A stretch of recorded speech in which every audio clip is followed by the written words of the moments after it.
चलो फिर से गुड मॉर्निंग बच्चों। आज जिस टॉपिक के बारे में हम लोग पढ़ने वाले हैं वो क्रॉस प्रोडक्ट है ना। क्रॉस प्रोडक्ट ऑफ वेक्टर क्या होता है उसकी सारी डिटेल आपको बताएंगे। इससे बनने वाले जितने भी तरह के बेसिक प्रॉब्लम है वो सारी चीजें बताएंगे। बाकी के लिए क्लास में आना पड़ेगा, है ना। क्लियर है? तो मैं आपको आज क्रॉस प्रोडक्ट के बारे में सारी चीजें बताऊंगा। क्रॉस प्रोडक्ट जैसे मैंने आपको बताया अभी बेसिक चीजें कि दो वेक्टर का मल्टीप्लिकेशन की अगर बात करें, दो वेक्टर का जो प्रोडक्ट है जैसे ए और बी का प्रोडक्ट, इसके पहले मैंने बताया था कि आपको मिल गया था क्या, स्केलर। इस बारी दो वेक्टर का जो मल्टीप्लिकेशन है वो आपको देगा वेक्टर, है ना। टॉपिक का नाम है क्रॉस प्रोडक्ट। क्रॉस प्रोडक्ट और वेक्टर प्रोडक्ट, इसी को वेक्टर प्रोडक्ट भी कहा जाता है। इसके पीछे राज क्या है अभी आप जान जाएंगे। देखिए, हमने बोला दो वेक्टर का मल्टीप्लिकेशन आपको वेक्टर देगा। मतलब ये है कि वेक्टर के पास डायरेक्शन भी होगा। तो जब ये वेक्टर देगा तो वेक्टर को हम लिखते हैं क्रॉस से। क्लियर है? यानी ए क्रॉस बी। तो ए क्रॉस बी का अगर मुझे मैग्नीट्यूड चाहिए सबसे पहले, तो इसका रिजल्ट जो फॉर्मूला के अकॉर्डिंग आएगा वो आएगा mod A mod B sine theta, यानी ए क्रॉस बी बराबर ए बी साइन थीटा। अब मैंने बोला कि ये देगा हमको वेक्टर, तो वेक्टर का अभी तक तो खाली मैग्नीट्यूड निकला, क्योंकि ए का मॉड ए का मैग्नीट्यूड दे देगा, बी का मॉड बी का मैग्नीट्यूड दे देगा। साइन थीटा ऑलरेडी कांस्टेंट ही रहता है, तो इससे तो सिर्फ मैग्नीट्यूड मिला। ये सारे टर्म से हमें क्या मिला? मैग्नीट्यूड। डायरेक्शन कैसे मिलेगा देखो जरा। मान लो आपके पास एक वेक्टर ए है, दूसरा वेक्टर बी है। क्लियर है? बोलो ना, लो ना, और थोड़ा टेढ़ा कर देना। ये मान लो वेक्टर बी, इतना काटा पीटी हम करते हैं ना, क्या बताएं। ये वेक्टर ए है और ये वेक्टर बी। क्लियर है? ये मान लो इनके बीच का एंगल थीटा। कई बार अगर आपको नहीं समझ में आता तो इस पैरेलल लाइन पे आगे खिसका दो, यानी टेल से टेल जोड़ दो। वेक्टर ए और ये है वेक्टर बी। अब ठीक है, दोनों एक ही बात है। ये एंगल थीटा है, समझ में आ रहा है? अब मैंने बोला कि A dot B mod B sine theta जो मैग्नीट्यूड दे देगा, और ये कहीं ना कहीं रिजल्ट में वेक्टर देता है। अगर तो वेक्टर देता है तो वेक्टर के पास डायरेक्शन होगा। इसका डायरेक्शन हम लिखते हैं एन कैप। एन कैप क्या होता है? इसको निकालने के लिए, डायरेक्शन बताने के लिए, डायरेक्शन के लिए हम लोग को राइट हैंड पाम रूल देखना पड़ेगा। क्या देखना पड़ेगा? Right hand palm rule. अब कहोगे कि सर बताया तो क्या था कि राइट हैंड रूल, आप राइट हैंड पाम रूल क्या बता रहे हैं? तो राइट हैंड पाम रूल नहीं होता है। आपको एक वेक्टर पे अपने राइट हैंड की हथेली को रखना है और फिंगर को कर्ल कर देना है बी की तरफ। किधर कर देना है? पहले वेक्टर पे हथेली को रखो और फिंगर को बी की तरफ कर्ल कर दो। अंगूठा जिधर आपका जाएगा ना वो होगा ए क्रॉस बी का डायरेक्शन।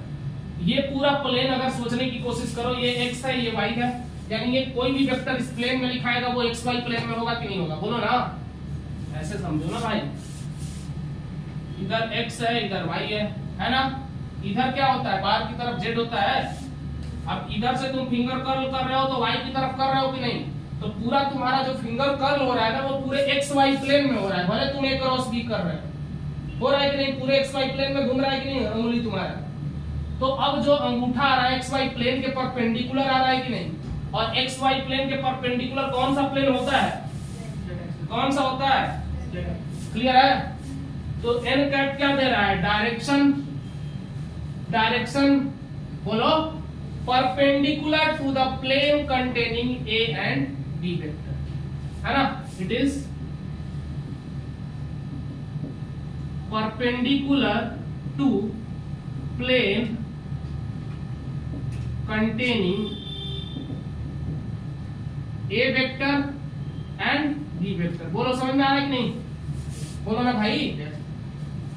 हम a से b की तरफ कर्ल कर रहे हैं, अंगूठा बाहर की तरफ जो कि z में है, तो z एक्सिस में हमारा a क्रॉस b का डायरेक्शन होगा। क्लियर है? कोई समस्या परेशानी? तो a क्रॉस b जब भी आप निकालेंगे mod a mod b sine theta n cap direction बताएगा ए क्रॉस बी का। क्लियर है? बेसिक बात। कोई समस्या परेशानी? अब यहाँ से अगर कई बार आपको एंगल निकालना है तो एंगल निकालने के बाद आपको दोनों तरफ मॉड लेना पड़ेगा भाई। मॉड लोगे तो कभी भी किसी चीज का मॉड लेते हैं किसी वेक्टर का, तो वो खाली वेक्टर का मैग्नीट्यूड देता है। ये कई बार रट के बता चुका हूं आपको। कभी किसी वेक्टर का अगर आप मॉड लेते हो तो वो आपको खाली वेक्टर का क्या दे देता है? मैग्नीट्यूड दे देता है और कुछ नहीं देता। यानी वेक्टर का वो मैग्नीट्यूड दे देता है, उसके पास डायरेक्शन नहीं रह जाता। तो जैसे ही आप a क्रॉस b का मॉड लोगे क्या मिल जाएगा आपको? बोलो ना। ये मैंने क्यों करा अभी पता चल जाएगा। क्या मिलेगा? ए बी साइन थीटा मिल जाएगा। एन कैप खत्म हो जाएगा, एन कैप डायरेक्शन बता रहा था। एन कैप का मतलब क्या होता है? Unit vector. एन कैप का मतलब रियल मतलब है यूनिट वेक्टर जो डायरेक्शन बताएगा, खाली यूनिट वेक्टर जो डायरेक्शन किधर बताता है। It is perpendicular to plane containing vector A and B. A और बी जिस प्लेन में कंटेन कर रहे हैं उस प्लेन के परपेंडिकुलर, याद रखना है। अच्छा, एक बात यहीं से समझा दे रहा है। ए क्रॉस बी इधर है, अगर बी क्रॉस ए करने की कोशिश करते हैं ना तो अंदर है, इसीलिए ए क्रॉस बी और बी क्रॉस ए आपस में बराबर नहीं होते हैं, क्योंकि ए क्रॉस बी बाहर की तरफ और ए बी क्रॉस ए अंदर की तरफ। तो इसीलिए ये जो वेक्टर है ना वो कम्यूटेटिव लॉ को फॉलो नहीं करता है। कम्यूटेटिव लॉ कहता है कि वेक्टर ए क्रॉस ये भी बताएंगे प्रॉपर्टी में बराबर बी क्रॉस ए है क्या? ये नहीं है ना, तो नहीं होगा। ये कम्यूटेटिव लॉ को फॉलो नहीं करता है। कब होता बराबर? जब यहाँ माइनस लगा देते तो। अब देखो ना, ए क्रॉस बी बाहर, बी क्रॉस ए अंदर, माइनस लगा दो वापस से बाहर। समझ आया? बोलो। वेक्टर हो पूरे फिजिक्स में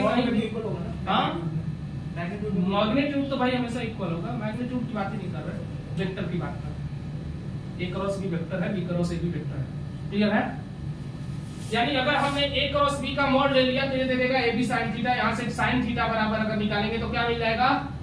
ए क्रॉस बी का मॉड बोलो अपॉन में ए बी मिलेगा कि नहीं? बोलो। थीटा चाहिए तो sine inverse mod of A cross B upon में ए बी मिलेगा? मिलेगा। देखो यहां से थीटा मिल जाएगा। क्लियर है? बोलो बच्चे, ये सब क्लियर है? चलो आगे चलते हैं थोड़ा। मिटा दूं इसको? मिटा दूं? जो अभी लिखा उसके नाम right hand palm rule. Right hand palm rule कहता है put the right hand on the first vector and curls the finger along with दूसरे vector along the second vector. Put the right hand at the first vector and curls the finger along second vector, है ना? क्या? thumb always indicating direction of cross product. Clear है? इसी line को आपको अंग्रेजी में लिख लेना है ना? Put the right hand at the along the first vector, put the right hand on first vector and curls the finger along second vector. Thumb always indicating direction of cross product. Clear है बच्चे? तो इसको अंग्रेजी में ज्यादा समझाने की जरूरत नहीं है। राइट हैंड पाम रूल आपको दे देगा ए क्रॉस बी का डायरेक्शन। राइट हैंड को ए पे रखना है, बी की तरफ कर्ल करना है, अंगूठा हमेशा ए क्रॉस बी का डायरेक्शन बताएगा। क्लियर है? बोलो। अच्छा, बहुत बढ़िया। इसको मिटा देता हूँ। मिटा दो ना।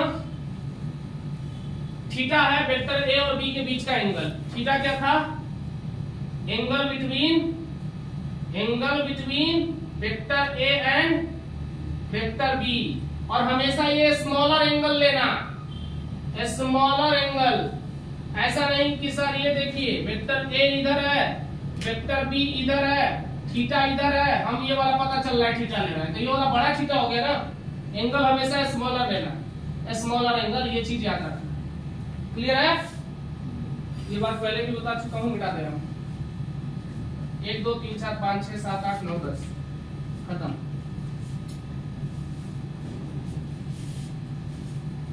सब मिटा दूं ना? फिर से लिख दूंगा, ध्यान से देखते रहिए, सब पता चलेगा। हाँ, तो मैंने बोला कि ए क्रॉस बी बराबर mod A mod B sine theta N cap. बोलो भाई, जरा ध्यान से देखना ना, ये था ए क्रॉस बी, मॉड ले लेते तो ए क्रॉस बी बराबर क्या आ रहा था, ए क्रॉस बी का मॉड क्या आ रहा था, ये भी देख लो, मॉड क्या आ रहा था, ए बी साइन थीटा, खाली इतना आ रहा था, खाली ये इस तरह आ रहा था, ए क्रॉस बी का मैग्नीट्यूड इसका मतलब इतना आ रहा है। केस देखो, कुछ केस है, पहला केस करो इसके पे, केस नंबर 1, केस नंबर 1 ये कहता है, ध्यान से देखिए, केस नंबर 1 ये कहता है कि अगर मान लो if theta is equal to 0 degree, इसका मतलब है कि A and B are parallel, A and B are parallel, A and B are parallel. देखो ना भाई, वेक्टर ए भी इधर है और वेक्टर बी भी इधर है, तो पैरेलल होंगे कि नहीं होंगे, थीटा 0 डिग्री होगा, और जब थीटा 0 डिग्री होगा तो ए क्रॉस बी 0 आ जाएगा कि नहीं, बताओ ना भाई, बताओ ना, ए क्रॉस बी की वैल्यू 0 हो जाएगी कि नहीं, बताओ, बोलो। केस नंबर 2 भी देख लो, केस नंबर 2 में अगर मान लो ज्यादा से ज्यादा अगर ये थीटा की वैल्यू कितनी हो जाए, 180 डिग्री हो जाए, तो भी बताओ ना, ए क्रॉस बी 0 होगा कि नहीं, कब होगा, एक वेक्टर इधर है दूसरा वेक्टर इधर है, तो थीटा की वैल्यू कितनी हो गई, 180 डिग्री हुई कि नहीं, ये वेक्टर ए है, ये वेक्टर बी, देखो, अरे भाई एक वेक्टर इधर है दूसरी वेक्टर इधर है, दोनों के बीच का एंगल कितना हो गया, चाहे इधर से लो चाहे इधर से लो, 180 डिग्री एंगल दिख रहा है कि नहीं, तो एंगल की वैल्यू 180 डिग्री, और एंगल की वैल्यू अगर 180 डिग्री करोगे तो ए क्रॉस बी फिर से क्या आ जाएगा, अरे ए क्रॉस बी क्या आएगा, 180 डिग्री की वैल्यू भी 0 होती है, ए क्रॉस बी बराबर देखो mod A mod B sine theta, sine 0 degree पर भी 0 होती है और 180 डिग्री पर भी 0 होती है, मतलब फाइनल रिजल्ट 0 आएगा। ये दोनों बहुत इंपॉर्टेंट है, ज्यादातर सवाल इसी पे बनते हैं, ज्यादातर आपके क्वेश्चन इसी पे बनते हैं, है ना। केस नंबर 3, केस 3 ज्यादा काम का नहीं है, लेकिन लिख लो, अगर थीटा की वैल्यू 90 डिग्री हो जाए, तब 90 होगा तो साइन 90 मैक्सिमम होता है 1, यानी 90 डिग्री पे साइन थीटा हमें मैक्सिमम वैल्यू देता है, तो इस केस में ए क्रॉस बी का हमको मैक्सिमम वैल्यू मिल जाएगा, ए क्रॉस बी बराबर अगर मॉड में ले लें तो मैक्सिमम वैल्यू कितना मिल जाएगा, बताओ, ए बी साइन थीटा, और साइन 90 डिग्री की वैल्यू 1, यानी ए बी के बराबर मिल जाएगा। क्लियर है, बोलो, यहां तक समस्या क्लियर, बोलो भाई, कोई परेशानी कोई दिक्कत नहीं है ना, देखते रहिए।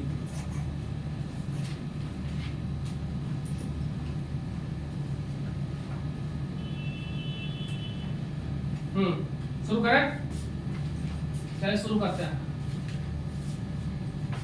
अब इसी पे कई क्वेश्चन आ जाते हैं, जैसे देखो यहाँ पे जो क्वेश्चन बनता है वो समझ लो, क्वेश्चन कॉन्सेप्ट समझो या क्वेश्चन समझो, देखते जाना किस टाइप के बनते हैं वो समझा रहा हूँ, क्वेश्चन आपको अलग से सीट में मिल जाएंगे, है ना।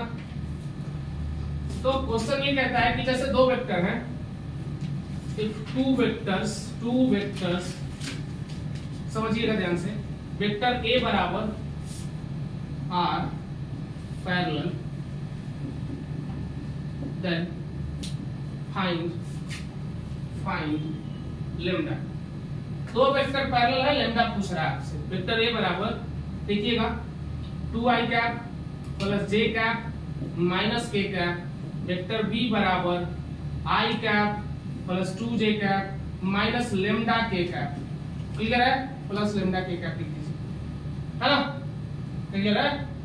तो देखिए अभी चूंकि आपको दो वेक्टर आपस में पैरेलल है तो आपको बताना है लेम्डा की वैल्यू। इस क्वेश्चन को अभी रिमाइंड करिएगा, दो तरीके हैं, एक तो हम वेक्टर का क्रॉस प्रोडक्ट निकालने का मेथड जानते हो, तभी तो ए क्रॉस बी को 0 करेंगे जो मैंने अभी आपको बताया। दूसरा एक बहुत आसान मेथड है, उसके लिए आपको क्रॉस प्रोडक्ट लगाने की जरूरत नहीं, इसलिए मैंने आपको इसको पहले बता दिया। दूसरा मेथड ये कहता है, इस कॉन्सेप्ट ये कहता है कि आप दोनों वेक्टर में ऊपर में जैसे मान लो एक वेक्टर है a बराबर ax i cap plus ay j cap plus az k cap, vector b है bx i cap plus by j cap plus bz k cap है, अब अगर ये दोनों पैरेलल हैं, पैरेलल अगर होंगे तो इनके दोनों के कंपोनेंट के रेशियो भी आपस में बराबर होंगे। अगर ये दोनों vector if both are parallel, if both are parallel, if both are parallel, then ratio of each component of vector is also equal, है ना। तो रेशियो इनका इक्वल होगा, मतलब इस केस में क्या होगा, ax अपॉन में bx बराबर ay अपॉन में by बराबर az अपॉन में bz। ये होगा अगर आपस में दो वेक्टर पैरेलल हैं तो। इससे आप इजीली वैल्यू निकाल पाओगे। देखो यहाँ पे मैं निकालने की कोशिश कर रहा हूँ 2, इसके i के साथ क्या है 1 है, यहाँ पर देखो 1, नीचे क्या है यहाँ पे अलग रेशियो आ रहा है, तो मैं समझने की कोशिश, समझाने की कोशिश कर रहा हूँ आपको। यहाँ पे मैं लिख दे रहा हूँ 4, ताकि ये हमारा जो है रेशियो गलत ना है ना। अभी मैंने इन जनरल कुछ भी रख दिया, लेकिन ये रेशियो तो आपस में बराबर होने चाहिए ना। कई बार ये ऐसे फॉर्म में नहीं रहेगा, एक्स वाई के फॉर्म में भी मिल सकता है आपको, एम एन के फॉर्म में मिल सकता है, थोड़ा सा और लेंथी क्वेश्चन बन सकता है, लेकिन अगर आपको ये मेथड पता है तो आप इजीली कर लो।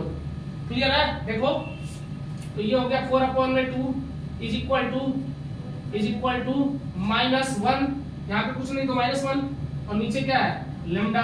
देखो लेम्डा की वैल्यू कितनी आ रही है, किसी को भी कंपेयर करो, देखो लेम्डा की वैल्यू कितनी आ रही है, देखो ना कितनी आ रही है। इससे पहले वाले से कंपेयर करो या दूसरे वाले से, लेम्डा की वैल्यू कितनी आ रही है, -1/2 आ रही है कि नहीं आ रही है। तो लेम्डा की वैल्यू -1/2 हो जाएगी इस केस में। क्लियर है? तो इजीली आप निकाल सकते हो। अब वेक्टर का कार्टेशियन फॉर्म कैसे निकालेंगे, क्रॉस प्रोडक्ट से कैसे रिजल्ट निकाल सकते हैं, भी देख लो। समझ गए? दो वेक्टर अगर पैरेलल हैं तो उनके कंपोनेंट, है ना, एक ही डायरेक्शन में जो कंपोनेंट होंगे उनके रेशियो भी आपस में बराबर होंगे। जैसे देखो इसका x वाला इसके x वाले के साथ रेशियो करोगे तो इक्वल आएगा, किसके y वाले के साथ, और वो किसके बराबर आएगा, z वाले के रेशियो के साथ। क्लियर है? बोलो भैया, कोई समस्या परेशानी आपको आ रहा है समझ? मिटा दूं? चलो देखो, देखते जाओ बस।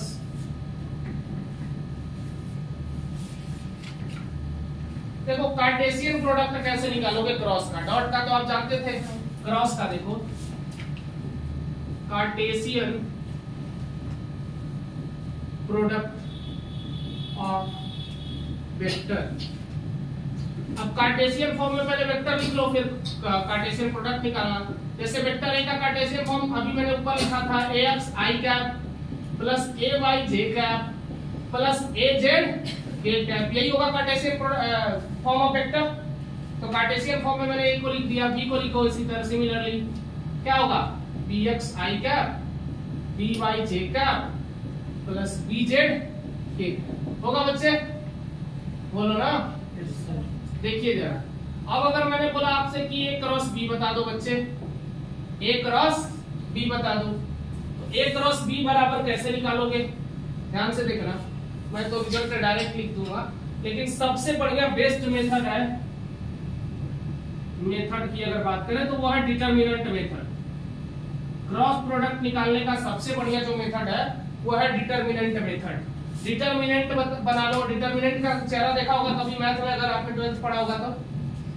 पहले i वाले को रखो ऊपर, फिर j रखो, फिर k रखो, फिर i वाले के सारे वैल्यू को रख दो। क्या रखोगे, पहले वाले के वैल्यू को रख दो ax, ay, az, फिर रखो क्लियर है। अब देखो तरीका क्या कहता है कि पहले अगर आपको i वाले को रखना है, क्योंकि पहले i से स्टार्ट करोगे, तो i वाले को पूरा ढक लो, इधर से और इधर से मल्टीप्लाई करो, क्रॉस मल्टीप्लिकेशन करो, ay bz माइनस by लिख सकते हो। अरे क्रॉस प्रोडक्ट का रूल कहता है अगर i वाले को लिए तो i वाले को पूरा ढक लो, ढक लिया ना, क्या बचा, देखो ऊपर वाले को पहले इससे इसके साथ, इसको इसके साथ, देन इसको इसके साथ मल्टीप्लाई करो और सबट्रैक्ट करो, पहले इसको इसके साथ करो, ay bz minus by az लिख सकते हो, लिखो ay bz माइनस, बोलो B Y A Z. Clear है? देखो बीच में आया जे, जे के साथ याद रखना यहाँ लिखना पड़ेगा माइनस, जे के साथ लिखना पड़ेगा माइनस, क्योंकि कहानी बदल जाती है थोड़ी सी, मैं बताऊंगा क्यों लिखना पड़ा।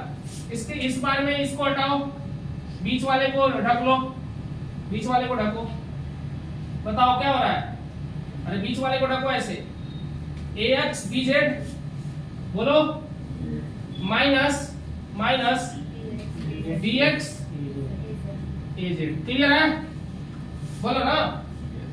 उसके बाद प्लस के कैप को रखो, पहले plus then minus then plus, याद रखना, यहाँ प्लस यहाँ माइनस यहाँ वापस से प्लस। अगला रहता तो 3 से ज्यादा कोऑर्डिनेट कहां से पॉसिबल होंगे, नया बनाओ फिर, समझ गए ना? Plus minus plus. अब इस वाली के वाले को ढक लो, इसको पूरा ढक लो, बताओ A X B Y minus B X A Y, A X B Y minus B X A Y. ये है तुम्हारा ए क्रॉस बी का रिजल्ट, यानी ए क्रॉस बी बराबर फाइनल कितना आ गया बच्चे? बोलो, आ गया A Y B Z minus B Y A Z I क्या minus A X B Z minus B X A Z J cap plus A X B Y minus B X A Y के cap. ये है तुम्हारा A cross B. Clear है? बोलो। ये determinant method है और यही याद रखो, बाकी कोई चीज याद रखने की जरूरत नहीं है, इजीली बन जाए, है ना? जैसे हम एक एग्जांपल से समझा के दे रहे हैं आपको, नहीं तो आप सोचते रह जाओगे। देखो मिटाओ,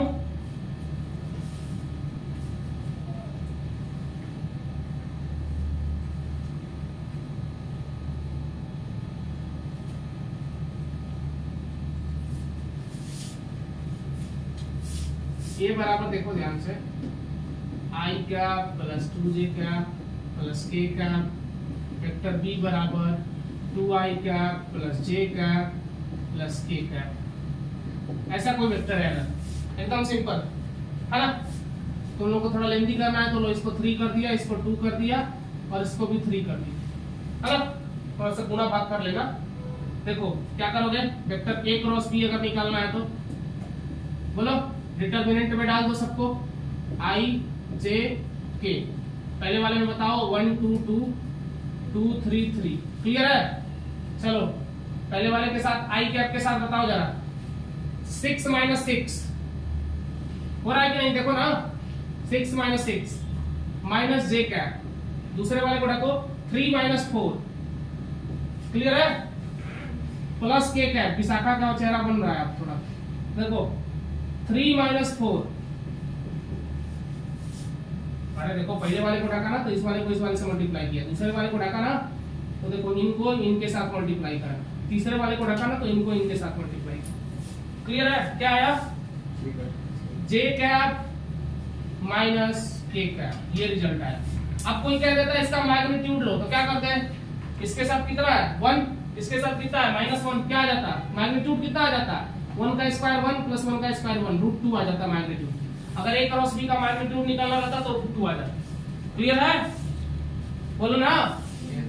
अरे इसका अगर मान लो जो रिजल्ट आया है उसका अगर आपको मैग्नीट्यूड निकालना है, जैसे वेक्टर a वहां से आया है, वेक्टर a का अगर आपसे कोई बोल दे कि a का मैग्नीट्यूड बताओ तो कितना आएगा? क्या करोगे, √ax का स्क्वायर प्लस ay का स्क्वायर प्लस az का स्क्वायर करोगे कि नहीं? उसी तरह अगर आपसे कोई बोल दे b का मैग्नीट्यूड बताओ, क्या करोगे, bx का स्क्वायर by का स्क्वायर bz का स्क्वायर। क्लियर है? बोलो भाई। बहुत बढ़िया, मिटा दूं? बोलो। अब सेम मेथड से भी चाहो तुम, इस मेथड से भी तुम कैसे निकालते? हमने बोला था अगला पिछले क्वेश्चन में कि दो वेक्टर पैरेलल है, लेमडा की वैल्यू निकालनी थी। तो दो वेक्टर पैरेलल है, इसका मतलब कि ए क्रॉस बी क्या आएगा, 0 आएगा। तो ए क्रॉस बी करके 0 करते हैं। याद रखना, एक वेक्टर 0 तब होगा जैसे मैं बोल दूं कि ए क्रॉस बी 0 है। ए क्रॉस बी मैं बोलता हूं 0 है, मैं बता देता हूं थोड़ा सा, ये मिटा दूं। अगर मैं कह रहा हूं कि if A cross B, same यहां पे समझ लो, नोट करके लिख लेना इसको। If A cross B are zero, अगर ए क्रॉस बी जीरो है, इसके लिए मैं बोल रहा हूं, तो याद रखना इसके सारे कंपोनेंट अलग अलग जीरो होंगे। मतलब इस ए क्रॉस बी का एक्स कंपोनेंट कितना है, इतना है, वाई कंपोनेंट कितना है, इतना है, जो जे के साथ है वाई होगा, और जो के के साथ है वो जेड होगा, ये अलग अलग जीरो होंगे। देन पूरे ए क्रॉस बी का एक्स कंपोनेंट क्या बोलोगे, ए क्रॉस बी का एक्स कंपोनेंट बराबर जीरो, ए क्रॉस बी का वाई कंपोनेंट बराबर जीरो, ए क्रॉस बी का जेड कंपोनेंट बराबर जीरो, ये अलग अलग जीरो होंगे। मतलब A Y B Z minus B Y A Z, ये जीरो होगा। दूसरा वाला लाइन क्या था, A X B Z minus B X A Z, ये भी जीरो होगा। तीसरा वाला A X B Y minus B X A Y, ये भी क्या होगा, जीरो होगा। क्लियर है क्या, बोलो भाई, चलो बिठा दूं, बोलो ना, समझ लेना। इससे भी वो बन जाएगा, सेम क्वेश्चन को करके देखना, इससे बन जाएगा। क्लियर है, पीछे वाले सेम क्वेश्चन को इस पे ट्राई करना।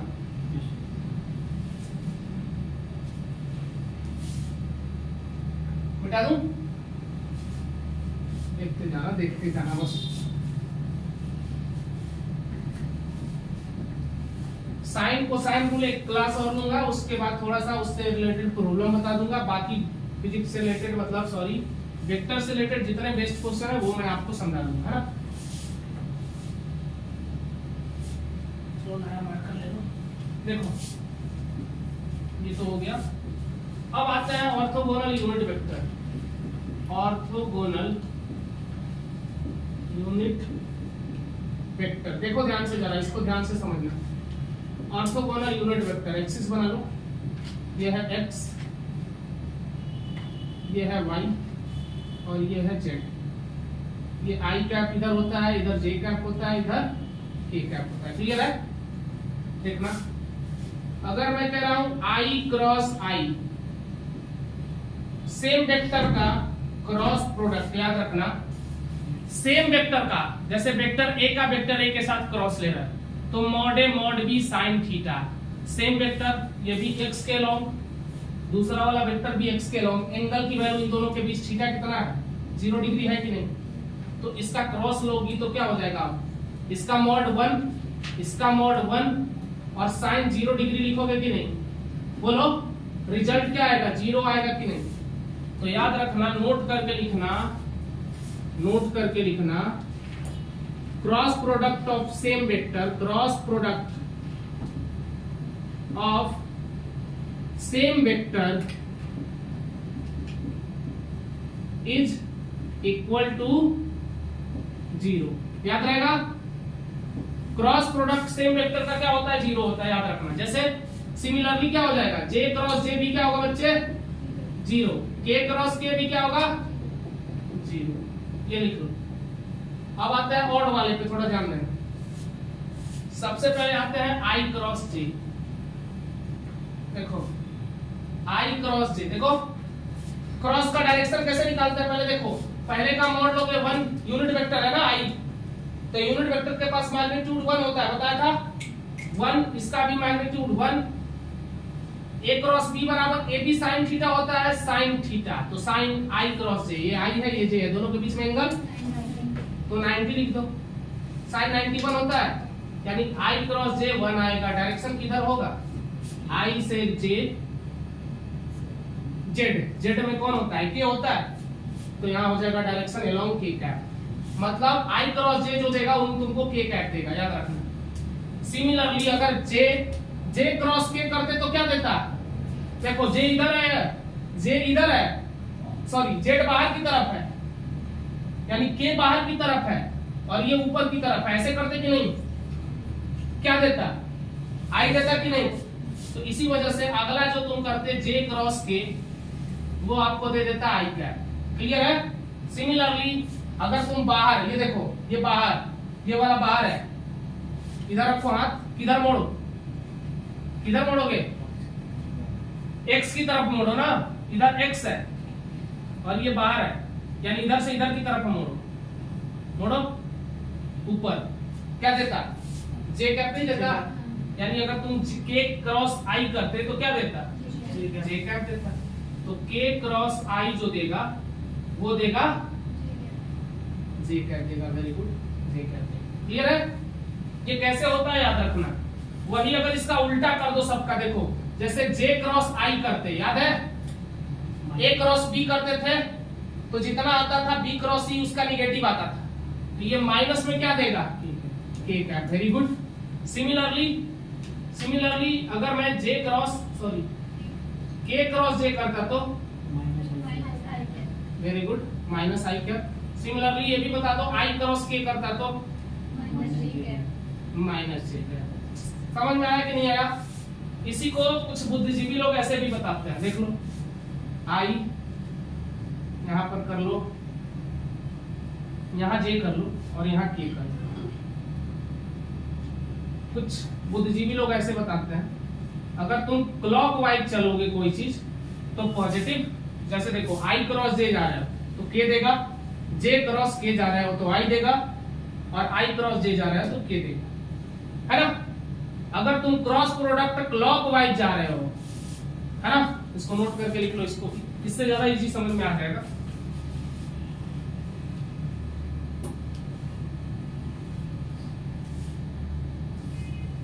If you moving clockwise, then value is positive, पहला। दूसरा, if moving anti-clockwise,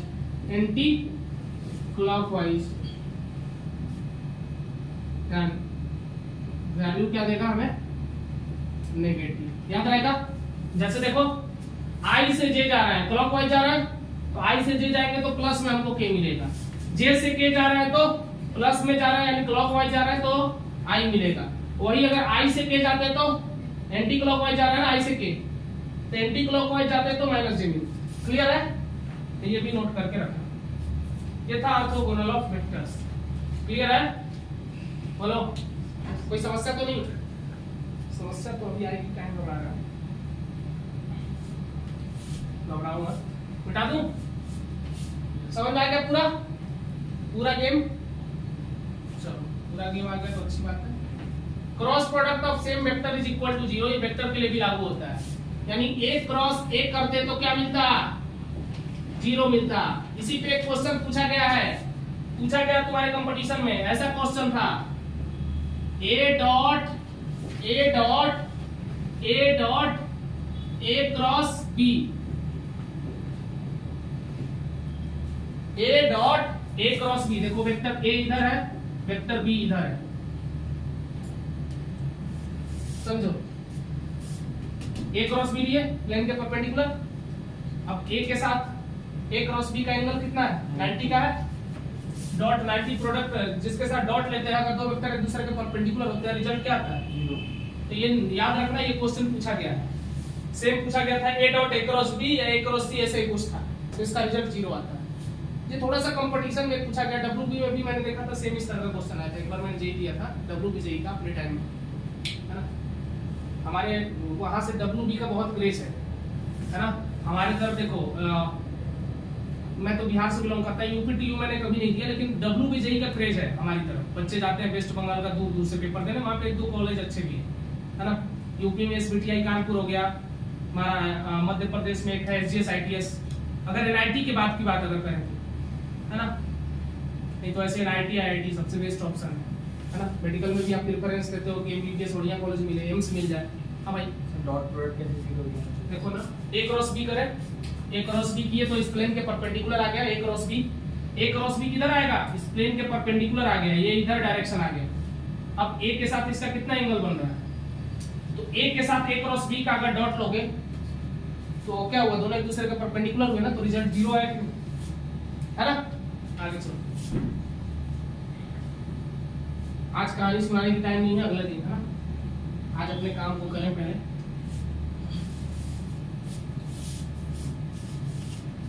आया क्या समझ सबको? मजा आ रहा है? बोलो, मजा लेने आया हो? अरे बढ़िया है यार, मजा लेके पढ़ोगे तो बढ़िया है। चलिए सीखिएगा। एरिया, कई बार एरिया निकाला जाता है, एरिया ऑफ ट्रायंगल। हेडिंग डालो, एरिया ऑफ ट्रायंगल। समझिएगा, वेक्टर ए, ये है वेक्टर बी, इधर रख देता हूं नहीं तो आपको कंफ्यूजन हो जाएगी। तो ये है वेक्टर बी और ये है हमारा रिजल्टेंट। अब कई बारी वेक्टर ए और बी के, अब देखो एक ट्रायंगल बन रहा है, एरिया ऑफ ट्रायंगल इसमें कैसे निकालेंगे? तो ट्रायंगल के लिए यहां से एक परपेंडिकुलर हमें डालना पड़ेगा ताकि हमें हाइट मिल जाए। बोलो भाई, ये ए है और ये बी है, बोलो ना? नहीं बोलोगे? मौन रखे हो क्या?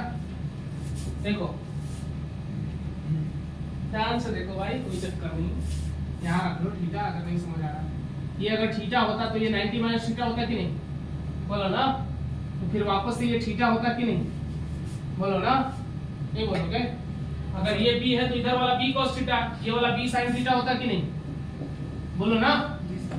ये परपेंडिकुलर वाला जो हाइट है वो बी sin थीटा होता कि नहीं होता? ऐसे भी देखो बी sin थीटा ही आएगा। तो देखो एरिया ऑफ ट्रायंगल क्या कहता है? हाफ इंटू बेस इंटू, यही कहता है? मैं नहीं कहता। बेस और हाइट ये सब मैग्नीट्यूड है, इनके पास कोई डायरेक्शन थोड़ी ना है क्या? तो ए क्रॉस बी, अभी फिलहाल हम एरिया निकाल रहे हैं। तो एरिया क्या होता है? स्केलर क्वांटिटी होता है ना। तो ऐसा मत कि तुम दो वेक्टर का डायरेक्शन खोजने लग जाना। फाइनल रिजल्ट एरिया दे रहा है। एरिया क्या होता है? एरिया वेक्टर की बात नहीं हो रही, एक सिंपल एरिया की बात हो रही, प्लेन एरिया की बात हो रही। अब कहोगे कि सर वेक्टर भी एक एरिया होता है, सही बात है, एरिया वेक्टर भी होता है, लेकिन वो यहाँ नहीं लागू होता है। प्लेन लेमिना के लिए नहीं है वो है किसी का डायरेक्शन बताने के लिए। जब आप वेक्टर के केस में कर रहे हो, जैसे फ्लक्स का केस है, तो उस वाले में आपको एरिया वेक्टर की जरूरत पड़ती है। यहाँ सिंपल एक एरिया की बात करें, वो स्केलर क्वांटिटी है। चलो, हाफ, बहुत लोग ये सोच रहे हैं सर हम तो वेक्टर पढ़े हैं, मतलब एरिया वेक्टर पढ़े हैं, ऐसा मत सोच लेना। फिलहाल ये स्केलर क्वांटिटी है। बेस बताओ जरा, बेस कितना है? वेक्टर ए है, यानी ए लिख दो खाली, मैग्नीट्यूड से मतलब है हमको, नोट ले लो, ज्यादा कंफ्यूजन हो रहा है। हाइट कितना है? बी साइन, अच्छा ये मल्टीप्लाई है, ऐसा नहीं कि बहुत लोग पगला रहा है। क्या है ये? मल्टीप्लाई। तो ये क्या है? ए बी साइन थीटा किसके बराबर होता है? ए क्रॉस बी के मोड के बराबर होता है क्या? बोलो ना? अगर डायरेक्शन इन्वॉल्व नहीं रहता तो ए क्रॉस बी लिख सकते थे कि नहीं? तो एरिया बराबर एरिया ऑफ ट्रायंगल कितना आ गया? इतना आ गया। अब जरूरी नहीं है कि खाली इसी के लिए लागू होगा, ये इसके लिए भी लागू हो सकता है। अगर अगला वेक्टर कोई दूसरा हो, जैसे बी क्रॉस सी हो, है ना, तो भी, या सी क्रॉस ए हो, मैग्नीट्यूड तो सबका बराबर होता है ना भाई? बोलो ना? तो ये सबके लिए लागू होता है कि मैग्नीट्यूड अगर निकालना है क्रॉस प्रोडक्ट का, तो ऐसे आप निकालो। एरिया ऑफ ट्रायंगल इतना आता है। डायरेक्ट इस पे आप क्वेश्चन कर पाओगे। जैसे वेक्टर ए बराबर दिया है 2i cap plus j cap plus k cap. Vector b बराबर बच्चे दिया हुआ है, क्या दिया हुआ है? वेक्टर b बराबर दिया हुआ है i cap minus j cap plus 2k cap, ऐसा दिया हुआ है। आपको निकालना है एरिया। ये दो वेक्टर से बनने वाला जो एरिया है वो आपको निकालना है। दो वेक्टर से बनेगा, इसके रिजल्टेंट के साथ बनेगा कि नहीं एरिया? तो उस एरिया को निकालना है तो आपको क्या करना है? पहले तो a क्रॉस b निकालना है। निकालो a क्रॉस b। कैसे निकालोगे? डायरेक्ट देखो, इस वाले को रखो, 2 माइनस 1 कितना आएगा? 1 i कैप आया कि नहीं? अरे यहाँ देखो ना, 2 माइनस 1 आया, यानी i cap minus j cap के साथ देखो जरा कितना आया? 4 माइनस 1 प्लस k कैप रखो, माइनस 2 माइनस 1 माइनस 3 आया कि नहीं? बोलो। अरे यहीं से देख लो, डिटरमिनेंट लिखने की जरूरत नहीं पड़ेगी। 2 माइनस प्लस हो जाएगा ना यार। तो पहला वाला कितना आ रहा है? 2 प्लस 1, यानी ये तो 3 आ रहा है। दूसरा वाला देखो, इसीलिए चेक करना चाहिए। दूसरा वाला आपने जे रखा, 4 माइनस 1, ये सही है। तीसरा वाला देखो, माइनस 2 माइनस 1 माइनस 3 आ गया कि नहीं? बोलो। अब देखो ये आ गया 3i कैप, 3i कैप के बाद minus 3j cap minus 3k cap, कितना आया? अब a क्रॉस b का मॉड निकाल लो। मॉड निकालना आता है कि नहीं? तीनों एक दूसरे के परपेंडिकुलर होते हैं कभी भी, देखो आई जे और के सब एक दूसरे के परपेंडिकुलर है कि नहीं बताओ? तो 90 एंगल है, 90 एंगल है तो सीधे इनके मैग्नीट्यूड का स्क्वायर, 3 का स्क्वायर प्लस 3 का स्क्वायर प्लस 3 का स्क्वायर कितना आ जाएगा? 9 प्लस 9 प्लस 9 कितना होता है? 27। 27 का बताओ 3 क्या होगा? 3√3 ना, तो 3√3 इसका आंसर आएगा, 3√3 यूनिट। ए क्रॉस बी, अगर इस एरिया का ट्रायंगल आपको निकालना है, एरिया निकालना, सॉरी एरिया का ट्रायंगल कह रहा हूं, एरिया ऑफ ट्रायंगल कितना आ जाएगा? अरे अभी इसका आधा नहीं करोगे क्या?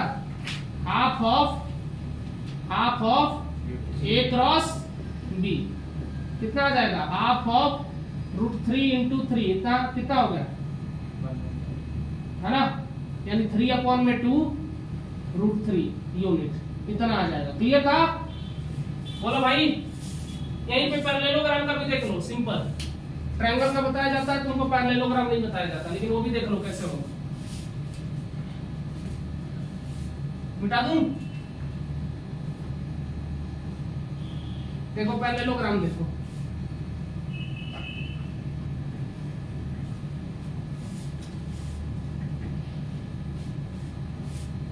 Area of parallelogram,